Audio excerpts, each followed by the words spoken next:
ये है, ऐदे जवानी में देखे थे कैसे कैसे ख्वाब सुहाने। बिल्कुल। इन ख्वाबों में हम लिखते थे अक्सर खुशियों के अफसाने।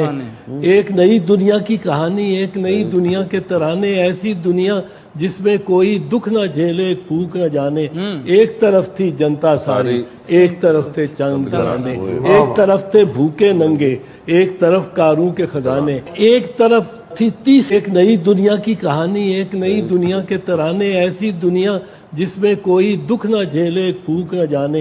एक तरफ थी जनता सारी, एक तरफ थे चंद घराने, एक तरफ थे भूखे नंगे, एक तरफ कारों के खजाने, एक तरफ थी तीसरी दुनिया, एक तरफ बेदाद पुराने, एक तरफ सच्चल और बाहू, एक तरफ मुल्ला और मसलक, एक तरफ थे हीर और रांझा, एक तरफ काजी और चूचक, और एक तरफ अमृत के धारे शहद, एक तरफ अमृत के धारे, एक तरफ थे धारे भिस के जहर के, एक तरफ अमृत के धारे, एक तरफ थे धारे भिस के।